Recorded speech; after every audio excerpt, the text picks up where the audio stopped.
بسم الله الرحمن الرحيم. سأموت ما يكفي الوقت أن توصلني إلى المستشفى. وجاءت سكرة الموت بالحق ذلك ما كنت منه تحيد. تلك هي الحقيقة المرة التي سيواجهها كل مخلوق. والله ستموت.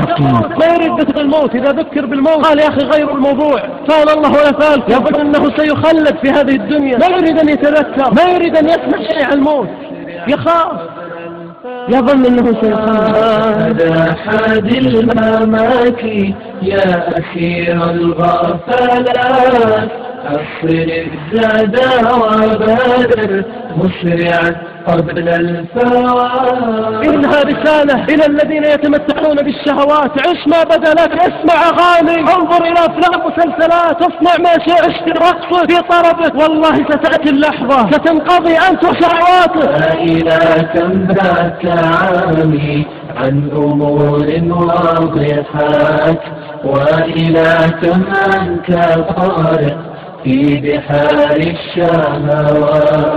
لم يلن قلبك أصلا بالنواهي والعظات، بينما الإنسان يسأل عن أخيه قيل مات، عن أخيه قيل مات. يا ويلها أين تذهبون بها؟ يصرخ، والله لو سمعوا صراخه لرموا بجنازته، ولكنهم ما يسمعون، إلا أن الله يسمع. لا تظلموها، لأنها الحفرة التي ستظلم عليه وسيضيق عليه قبره. أن تقول نفس يا حسرة على ما فرطت في جنب الله وإن كنت لمن الساخرين.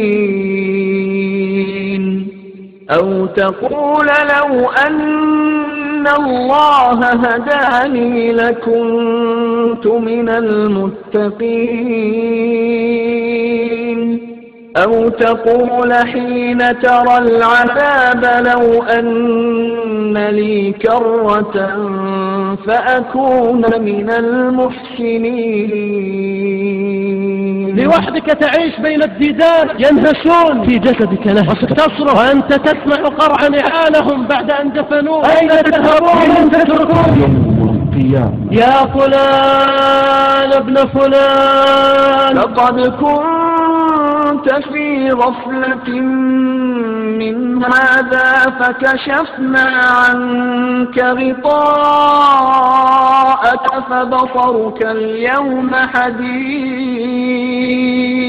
هم للعرض على الله يا غافل، اليوم يقف بين يديك، والله ستوقف، والله ستوقف.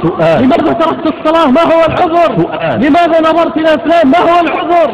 لماذا استمعت للأغاني؟